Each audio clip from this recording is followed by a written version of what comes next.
that leaders should always ask when they look at AI, and that's who is responsible if something goes wrong. Because in the end, AI will never carry any accountability. Humans do. Did I see it coming? I think yes. Did I see the speed coming? I think no. We have a certain narrative when it comes to AI. We mostly look at it as efficiency, creating more work, creating more outputs. And I think that needs to change a bit, because I have a fundamental belief that AI reduces the cognitive load. One element that I do say is never blindly trust AI, right? You don't also blindly trust people. This is based on evidence. This is based on experience. So you should look at AI in exactly the same way. Vera, welcome to Decisions That Count. Before we get into all the amazing questions that we got to ask you, could you tell us a little bit about yourself? Yeah, of course. And thank you so much for having me. It's a pleasure to be here. My name is Vera Siertsema. I'm the Innovation Hub Director at Microsoft ASEAN. I've been with the company for 10 years, my entire career. So I've always been in technology, always within Microsoft, actually. And within my role, I drive AI transformation across our most strategic customers within ASEAN. I lead a team of incredible solution engineers who all help our customers to identify what type of AI use cases should they be focusing on, what is the architecture that's behind these use cases, and then even go into prototyping if required. So definitely very exciting space to be in. I've also done a variety of other roles, whether that's in the sales side of things or in marketing strategy. I've always been in data and AI. So it's been an incredible journey so far, and yeah, excited to dive in. Right place at the right time. I guess so. And tell us a little bit about your work in D&I. I also lead a podcast. So thank you for the question, actually. So I am a passionate mental health advocate. This actually originated because I shared my personal story around COVID time, where I shared quite a few details on my family. Like I lost my father when I was younger. My mom has had cancer twice. And this really created this movement of other people sharing their stories. So this was the start of the podcast that I then created, that is called State of Mind, in which I try to normalize conversations around mental health by just talking about personal stories. So I do this. I think this is the biggest part of when it comes to D&I. Obviously, I'm also a woman in technology. So where I can, I try to advocate for women in the industry and play my part. And you're a mom.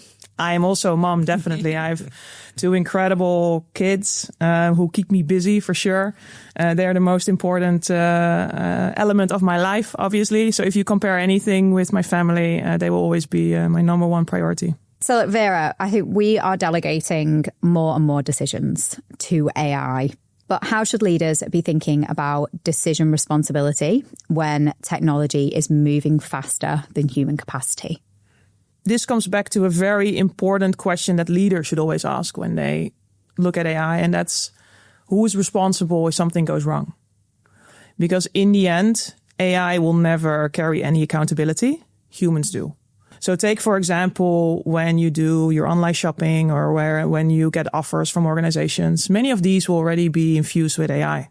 In the end, the companies will be responsible for whatever they position with you. It's never going to be an AI algorithm, right? So leaders should always, when it comes to where does the responsibility lie, they should always ask who is responsible if something goes wrong, because AI will never be. Can you give us some examples of how have you helped organizations structure not just what they're doing with AI, but the responsibility, where the responsibility lies? Is that something that you consider in your work? Yeah, definitely. And when it comes to responsible AI, this is one of the key elements that leaders should be looking at when they want to deploy AI into their solutions. And I obviously work a lot with enterprises. So when I talk about AI, it's often in an enterprise context, but it's the same for consumers on how they look at AI. We have at organizations like Microsoft and Salesforce and all the large tech companies, they have responsible AI frameworks. And this includes different types of principles. Take, for example, fairness. Like, is everyone treated equally when you think of AI? An example in this could be in HR. Let's say you're applying for a role and AI is infused into going through the thousands of applications that are coming in to filter those. Obviously, we need to make sure this is done fair. So that's one element. Then it comes to inclusion, like is everyone empowered? Are we empowering every single person? For this, you can think about, for example, voice recognition. When you call with an AI agent and you have an accent, this needs to be included as part of your use case. So there's many more of these principles that you need to look into as a leader when you're thinking about infusing AI in your solutions. Same goes, for example, with accountability and responsibility. Let's look at credit loans. If that gets rejected or accepted, you probably want to know why, if AI is infused. So having the right level of transparency for your users is very important. And this is something that large tech organizations like Microsoft and others put a lot of focus on. Because obviously we want to make sure that our customers are actually deploying it in the right way. I love that. That actually makes me feel quite reassuring that someone is at least considering it and thinking of those nuances. Yeah, definitely. It's amazing the speed too. So like 5 years ago, would you think you would be doing AI transformation for whole organizations? Like, did you think it would happen this fast? And because all those principles to me, like Microsoft is obviously one of the biggest companies on the planet, and to so successfully deploy all this so quickly is pretty remarkable. Did you see this coming? These big transformations, were you ready, do you think, as an individual and as an organization? Because it's last 3 or 4 years, I'm guessing, where you started to see these huge changes in organizations. Did I see it coming? I think yes.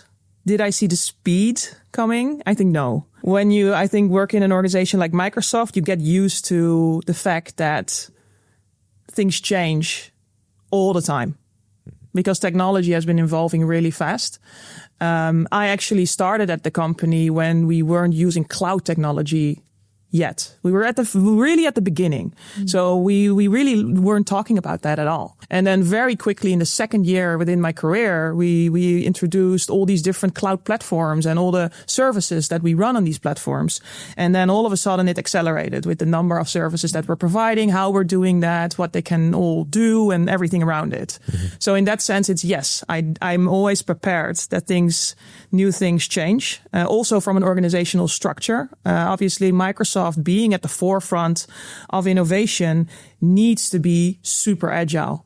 So we need to walk the talk, which means that if there are massive changes within technology like AI, we need to adapt to that really quick, which means that we also go through very large reorganizations where we need to rethink our model. We need to repivot. Did I expect it to all move this fast? No. And that's also because if you look at the different AI technologies, and when I say AI technology, like the different models that are getting released on a daily basis, it's insane, right? Every single day there's new models getting released. Mm-hmm. And I think that creates so much opportunity too. But at the same time, it's hard to keep up, right? Mm-hmm. So there's pros and cons, I would say. I've actually got a question for Shawn. Sure, fine. On this. Like from a brain perspective, like what happens when decision volume increases, but accountability and attention remain human? Yeah, I mean, this is a kind of the reoccurring theme that fascinates me the most is just the speed of AI and delegation is there's still a human component, which is important, and accountability, because I totally agree. At the end of the day, it has to be humans who are responsible.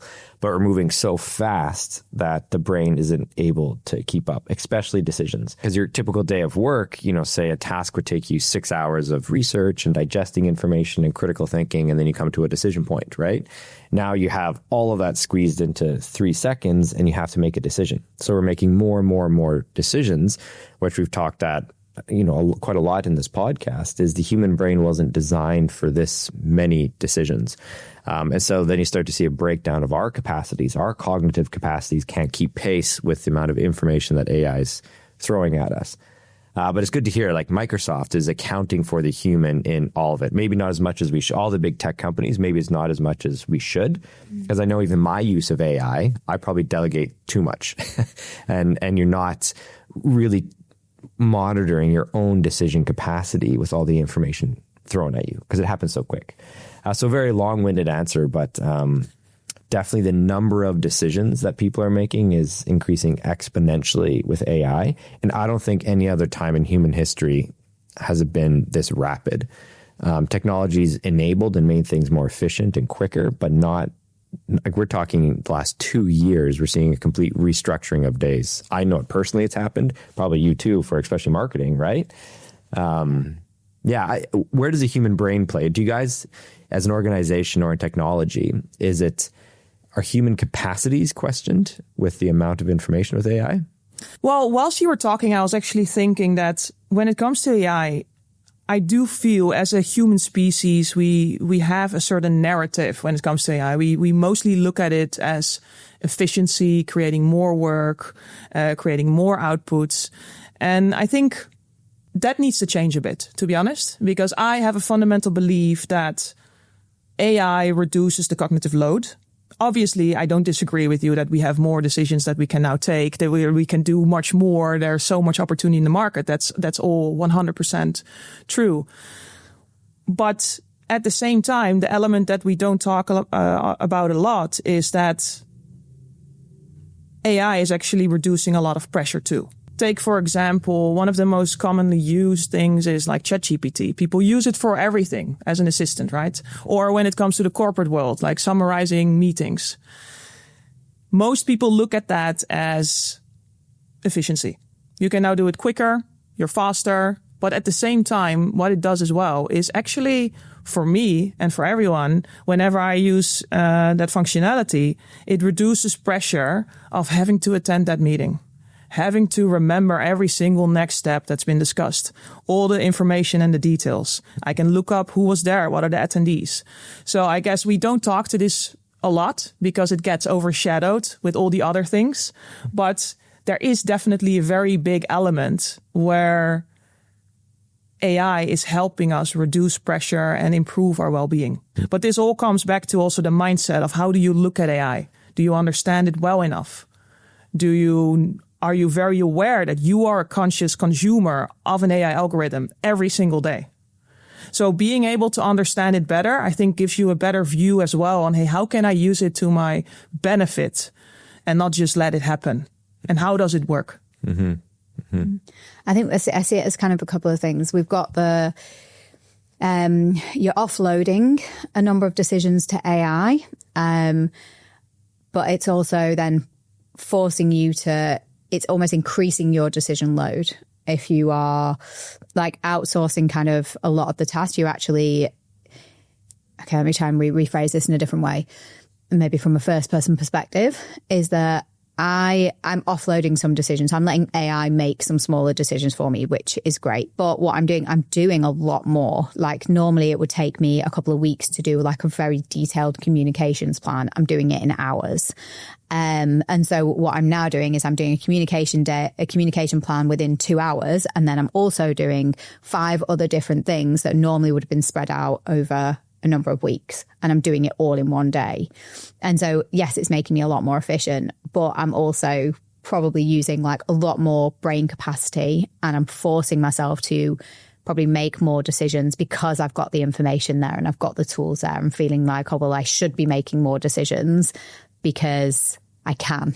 It's a great point. And I think it's 2 things. There's tasks and then there's decisions. So like what you described is like, or the meeting notes, taking down all those meeting notes. Like now you don't need to do it. That task is offloaded, which is great. I think for me, it comes to those decision points, though, what you do a lot more of. So one example, which I reference quite often, is a big study was done in the UK for loan application officers. And so these are the people who a loan comes in and they have to make a decision on whether or not to accept or reject a loan, like your credit idea, right? In this clinical trial, though, what they showed is that decision fatigue, so our brain's reduced capacity for decision making, declines quite rapidly. By mid-morning, these loan application officers have decision fatigue. And when that happens, it's literally your brain hitting a decision limit, and your brain will start to default to safer decisions unconsciously. So in the case of AI, to monitor or track a loan application, it could probably reduce a lot of those tasks, like those analysis, like a credit report. It can automate all of those different task things. but the decision ultimately comes down to that person. Then before, if they could process, where AI is helping us is if you could process 50 applications, now you can do 400 applications. The problem, though, is what they showed is that the decision quality went down to the point that it was costing the bank hundreds of thousands of dollars because they were defaulting to safer decisions and rejecting loans they should have accepted.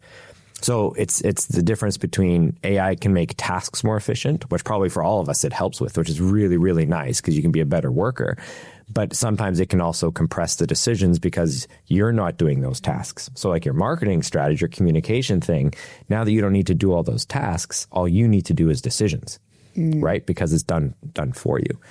So I think it's maybe two different things where if we can also offsource decisions to AI as well. But I think the concern is just, all those tasks happen so much faster now, which is a good thing. It's just the decision component is always human, which it's not perfect. Our decision quality isn't perfect all day. Yeah, and maybe this is where we should think about being more intentional on what decisions really matter, right? And that's what I think about every day when I think about AI too. Because organizations, the way they think about AI and decision making, it's actually a risk versus human value analysis. So, for example, any type of high risk type of use cases or scenarios, think about it from a healthcare perspective. Any use case that would potentially directly impact patients, you would definitely not have AI make that decision. Mm-hmm. Whilst if it's more administrative, when it's about booking meetings or something that doesn't really matter in that sense from a decision making, if it would go wrong, that's where AI can take the lead. Mm-hmm. So I do feel we could, and also as individuals,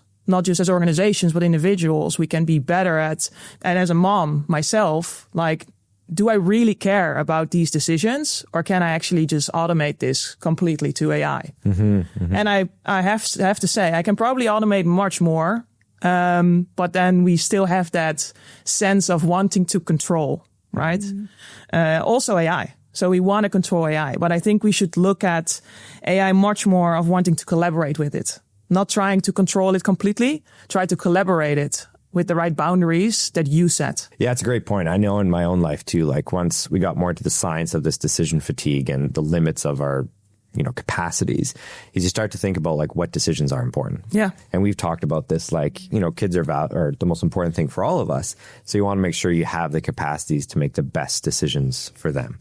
And if you can offload anything else that's not as important, that's obviously the way to do it. It's fascinating to comment though. You're in such a cool industry. Like if I could go back, I'd redo my career, I think, because we talked to a long time ago, one of our first guests was AI, and he does like power grids and stuff.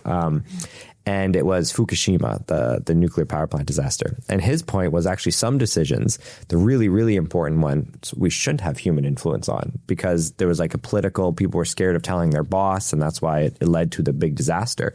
And so one of his viewpoints is that actually the most important decisions, maybe AI is better than humans at. So like two differing perspectives on it, because then you hear him talking like, oh, that makes absolute sense. Mm. But you're right, for healthcare, we always want compassion, emotion, and empathy, all those important things that we need for it. So I think we're trying to find where AI does fit, and there's no single answer to any scenario, right? I can imagine your day-to-day working with clients, though, you have to approach each differently, I suppose, because everybody has their unique. And I think to your earlier point, one element that I do say is never blindly trust AI, right? Mm-hmm. You don't also blindly trust people. This is based on evidence. This is based on experience. So you should look at AI in exactly the same way. And I think being mindful of that as an organization, but also as a consumer. Mm-hmm. Like, for example, when you open your social media, this is purely based on how you are feeding the algorithm, right? Mm-hmm. So, of course, you need to make sure that you are very aware of this, and that if you would use AI for your own benefits, that you first test it and trial it and use evidence to ensure that you can trust AI. Just coming back to kind of the healthcare thing, I think I would more likely trust AI now over human to give me healthcare advice, particularly in a market like Singapore, where doctors are paid to prescribe or are very quick to go, have you got insurance? Yeah. Okay, we need surgery. They're very, very quick. And so I actually don't know if I would be looking for an AI healthcare companion who has got all of my notes, who has access to all of the best research in the world, who can actually give me an opinion that's not biased. I would agree, maybe for a different reason. Like the medical field is moving so fast, and what you learn, like people coming out of med school, they're probably already quite behind just because the field's changing so rapidly. And so I know, like, when you talk to physicians, actually, depending on the age of the physician, you can kind of know what type of science they're most familiar with, right? Because they don't have, and it's no fault to them, they don't have the time to keep up with all the research. Because, I mean, neuroscience decades ago, there would be, 100 neuroscientists at a big conference. Now there would be 30,000 neuroscientists all doing independent work. You can't possibly keep up with it all. So yeah, I would agree. I'd probably go with an AI companion, right? Or AI doctor. But I think now there's evidence that, they can pass the MCAT better. They can pass the LSAT. So like they do better than lawyers and stuff. So no, it's a wild world. Once again, why I'm jealous of where you guys, where you're sitting. So would you trust an AI? Would you want your medical advice from an AI or both? How would you? I think it would depend, because to me, it again goes back to the question, like, who's accountable if something goes wrong, right? And so, which also connects back into the risk. So if this is something, let's take, for example, I had a torn meniscus, right? I went in for some scans. I went to see the doctor, and I really appreciated that, first of all, that human connection, the ability to talk to someone. But also to explain my full background. I'm also hypermobile, which AI doesn't know. There's different additional data points that in this specific scenario, I feel are needed to make an informed decision. So for me, it would come back. I'm more than happy to use AI for, I would say, lower risk healthcare related topics. But for the others, I would always do an analysis to make sure, is all the information that's important to me provided, so that I feel comfortable with whatever we're going to do. Because for me, this is a very high stakes thing in my life. My health is the most important thing there is.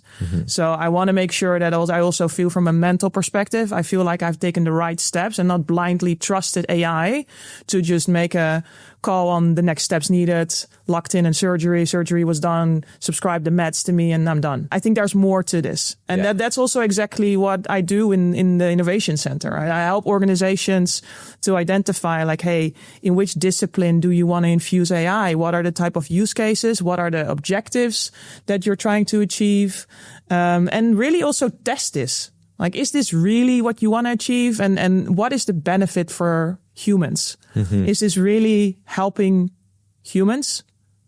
And try to pause with that, have a framework around it, decide on the KPIs, prioritize it based on complexity or whatever is important for our organization. So I feel it's a very big question to answer. I would say, yes, I definitely trust AI when it comes to some healthcare decisions, but it would really depend for me on what I would be doing. I think it would also depend on how well that AI knows you. Is like, exactly. If this is your personal AI health companion who has all of the data and knows you. Well, your watch I see right now, right? Your WAP or WHOOP or whatever. Double banding. Yeah, all that data. And we might be there in a year from now, right? That's crazy to think. That's the thing. That's why I would never answer no to that question. Yeah. But I also, right now, I wouldn't say a full yes. And that's because there are still decisions that I feel really require humans, and that most often is related to AI use cases that directly impact people, or, for example, ethics. These types of categories are just very important to intentionally decide on what you want to automate. Can you program empathy or compassion? Is that something that's going to be in models? Humans will always be better when it comes to emotional intelligence. Yeah.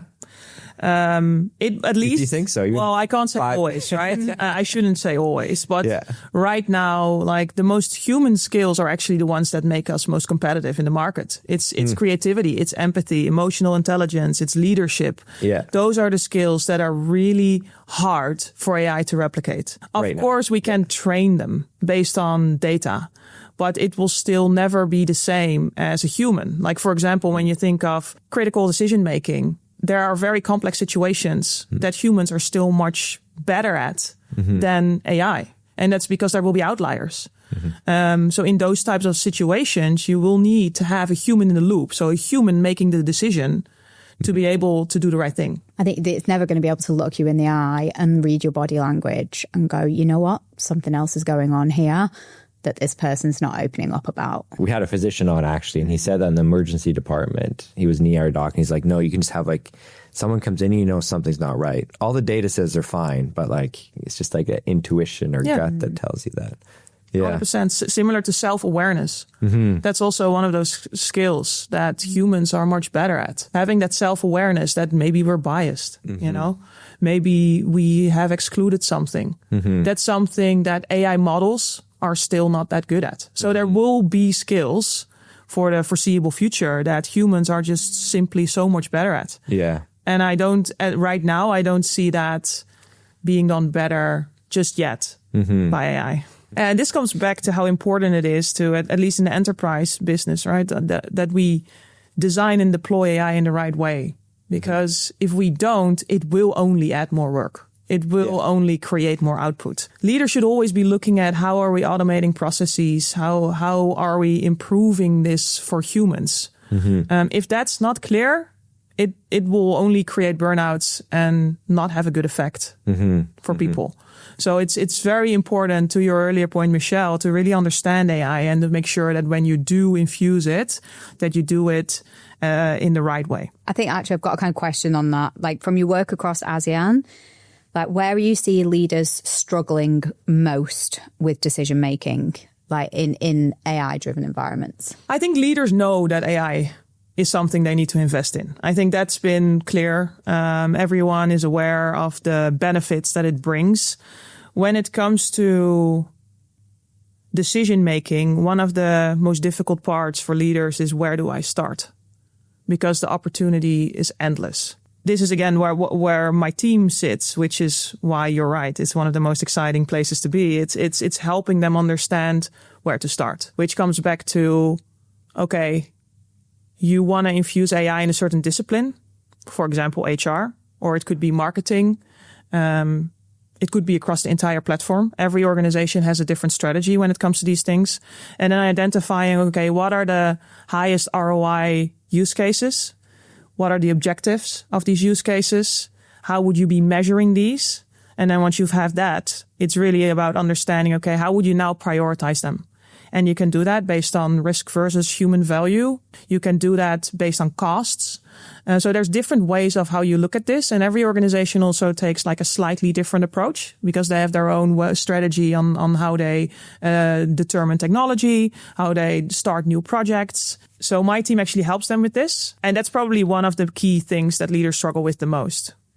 Where to start? What type of use case? And when you talk about the goals, is the goal always to increase profitability, build the business, grow the business? In the end, organizations do obviously need to either cut costs or increase revenue. So it will eventually, most of the time, lead to that, right? But there's more than that. It's also customer satisfaction. But if you think about customer satisfaction, that eventually should also lead to increased profits. Same for employee well-being. There's lots of different reasons why customers come to us and want to do AI. For example, again, on HR, there is a very big variety of these things. They want to automate processes. There's a lot of manual work that they want to remove. Some might have more practical reasons. There are systems that are getting end of life, so they need something new to work with. The data quality is low. They want to improve the data quality. Security, obviously, is a huge part of this too, making sure everything is secure. So there's a huge amount of reasons that they come into when they reach out to us. And it really depends on the organization, the discipline, where they're at. Some are much more advanced. So there are organizations that are already doing a lot. Others are really still starting, right? And they're just using AI as an assistant, like we do with ChatGPT. Others are much more infusing it already in their processes, looking at predictive maintenance and full automation. So it's very dependent on the customer. Oh, I want your job. Can I come and work for you? Wow, you could maybe shadow me for a day. Definitely. So interesting. I'm like, oh, it's so cool. I think there's a lot of fear, isn't there, around kind of companies adopting AI to drive efficiency and reduce headcount.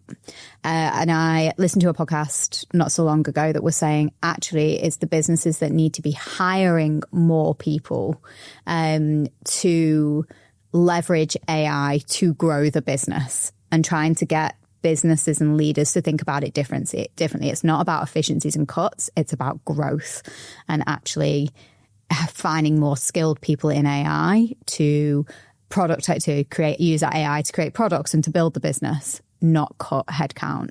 Any thoughts about that? I actually really liked a saying that someone, I can't remember who said this, but who mentioned that we're not going to replace humans as long as they leverage AI. So, and I agree with that. And actually within Microsoft, everyone is expected to use AI because we should. We're literally educating our customers on how they should be using AI and how important it is that we all become very tech savvy in that sense on AI. There's also this saying that people in the future will all become managers. And this is because we will all be managing digital agents, digital colleagues.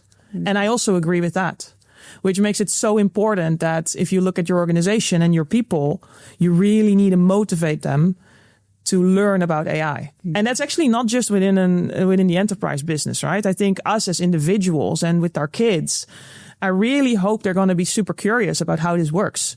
I want them to know how this is impacting their life, how this is infused in everything that we do. Because it's going to be so important to understand that the behavior that my son, that my daughter shows online or in applications or in stores or anywhere, that will directly feed the algorithm. So obviously they're still a bit too young for this now, but I do hope in the future that they will be as curious as I am. Yeah. No, I think, as a parent, I'm in the mindset too, I have to teach the kids. And also I'm hoping that it's going to be my tool as a parent to parent to some degree, because like online, and we talk, briefly about mental health, but like kids these days are under so much pressure and stress, especially once they get into their, later formative years. And being a kid is very different than when we were kids, right? And to have AI to help me as a parent monitor social network activity, is there bullying happening that I don't know about? Like it's impossible as a parent, I think, to keep up with technology, or I'm assuming it will be. Even in the home, I see AI becoming a parenting tool, and I hope it will one day, right? To keep track of all of this. We've talked before about this AI assisted parenting. Yeah.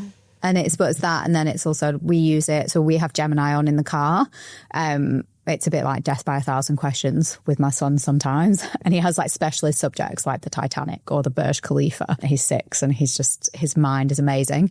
And then I can't answer half the questions that he asked me. So we just have Gemini on in the car. And so, we're in the car and it's like, right, let's ask Gemini. What do you want to ask Gemini today? And he's like, okay, everything you could possibly want to know about the Titanic, we've kind of got there. And we always say to Gemini, answer so like a 6, 8, 10-year-old can understand. My son is also loves maths, and he's like, can we play maths? And so now we're starting to ask like our AI assistants, okay, can you give us some maths questions, and he'll answer them. And then again, and so we kind of play maths using our AI assistants. And so, we're trying to kind of integrate it in a safe way with him. How will you be integrating it with your kids? Well, I actually love what you mentioned. That's such a clever way. I think especially as a very busy woman in tech, a mom, a wife, it's hard at times to feel like I'm doing enough for my kids. So I will always be thinking, how can I use AI to still help him in ways that I actually, as his mom, want to help him. Something I don't fully want to outsource, but use the creativity to, have someone like or something like Gemini help. So I will definitely be doing that once he gets to that age. I think another thing that's important to me is actually set the right boundaries. So, for example, we already for 10 years have a rule of no phones in the bedroom. I really want to set those boundaries for my kids too. Yes, there are so many benefits to AI, and it will help them learn so quickly, and they will get endless opportunity, and we should definitely expose them. But I do want to balance that with the right well-being, which for me also means they need to disconnect and play and not be in front of screens. This might be more of a personal preference, but we are very, very diligent with no screens in the bedroom. We haven't had that for 10 years straight. I'm going to do the same for my kids for as long as I can. I'm sure this is going to be challenging at some age, but setting those right boundaries on where do I want AI to play a role is going to be something that my husband and I will have to discuss as well. And there will be elements where we definitely do not want AI to play a role, and we want him to, or her, my daughter is a bit younger, but we will definitely want them to use AI to learn, but I also will want them to not do that at all and just play and be young and kids. Be a kid. Yeah. And I think it's what we're also trying to teach our son is like critical, and daughter, like our critical thinking. So he'll ask Gemini, how many cars stacked on top of each other will I need to reach the top of the Burj Khalifa? And so, it'll come back and say, 1,600 cars or whatever it is. And we're like, well, Arthur, how did AI get to that? What type of questions can we ask to ask, okay, well, which cars did you use? What's the difference if it's school buses versus a Porsche? And so he then will start asking those questions, okay, how did you get to that? What was the maths behind it? What was the understanding? And so I think it's also teaching our children not just how to use AI, but how to question it as well, how to really stress test the answers that you're getting out of it. Well, I can probably learn from you because you're a bit ahead of me. So I can see what is working and what is not. Yeah. I would have loved that as a kid, though, just be like, what's the biggest dinosaur? And just like have all these answers like for you. Like, it's amazing. Like that's incredible. Yeah. It triggers creativity too, right? And I think that's one of the cool things of AI is it sometimes gives you ideas that you never thought of. Yeah. And that's I'm sure we all use the functionality ourselves sometimes. Is, hey, give me some topics for this, or give me something to do with the kids in the weekend. It has to be XYZ, not in the sun or in the water or whatever. It's really cool to now have that support that we can give to our kids. Yeah, totally. Vera, there were so many other things that we wanted to ask you. And I have one more question I have to ask, because it's always for AI. Oh, God, you're going to Star Trek us now, aren't you? A little bit. No, not that bad. So we call it AI, artificial intelligence, but like it's still just models. It's not actually intelligence, it's not aware, right? I think, and we'll call that general intelligence is when self-aware happens. How far away do you think we are from like a general intelligence? Rather than just, it's more complicated than this, but fancy spreadsheets, right? How far are we from general intelligence? It's a big question. It is. We're not far away of having billions of agents, right? And I'm not even exaggerating when I say billions. Probably a few years, and just within Asia, we will have billions of AI agents. Whether it's going to be completely Gen AI is what you referenced. Like general AI, so full self-aware. Like when now it's not a tool, it becomes an entity, right? I think we still have a way to go. Long way? On that. Okay. It goes to the Terminator question. I know. I was Skynet. That's Skynet, yeah. Yeah. However, I am not part of the product team myself, right? Okay. So if you really want an honest answer to that, you have to go into product teams from technology organizations who are literally building this technology. On the edge. Yeah. So they will know exactly what's obviously on the roadmap. But from what I can see, from where I'm sitting, we still have a bit to go before we're there. Fascinating, though. Billions of agents. Billions, honestly. And that's going to be a good thing, because we will be able to focus our mind and our time on things that really matter. But I also think, to the earlier point of our conversation, that goes back to, a bit of a mindset shift on which decisions really matter, right, when it comes to AI. And we all need to get more confident and more comfortable with just making decisions in general, because of the load of decisions that we now have. So for myself, I personally also need to do this. Get more comfortable in saying, I don't really care what time exactly we're going to have brunch on Saturday morning. Outsource it. I don't really care what we're going to have for dinner tonight. Get help from some recipes from AI. And these are just really simple examples, but obviously they are more advanced when it comes to your health or whatever. Just being more intentional on that, I think really helps. I've just got one more question. What happens when an AI agent is no longer needed or used, or if it's been abandoned? What happens to that agent? It's like a matrix question. Well, agents always need to be maintained, right? So when you think about AI agents, that agent should be maintained by someone, a human. Someone will be paying for this agent in the back end because it's running on technology as well. So if this agent is abandoned, at some point someone will care. It's costing money. It's costing money. So, and we're also actually within Microsoft, we're now looking at, hey, can we build digital colleagues in every single team to help our teams create better outputs, help them do their work better and have them spend time on work that matters more to them. So, for example, one of the agents that we've built in our team is now helping to automate the process of creating agendas, of locking in all the details when we have customers over, because this is still a bit of administrative work because it's still slightly custom, right? Yes, we have certain patterns and frameworks that we bring to our customers that we reuse, but it will always still be a custom approach for our customers. So we have a digital colleague who is now helping us with this based on all the information that we have from our customers. But this agent is still maintained by someone to make sure that you also test it. To my earlier point, to trust the AI. You need to make sure that this agent is still giving you the content that's up to your standards. That's actually giving you the right name. That's giving you the right duration. So you will still need to look into the details when it comes to the data outputs as well. You might also want to set boundaries so that this agent is not going to do things that it shouldn't be doing.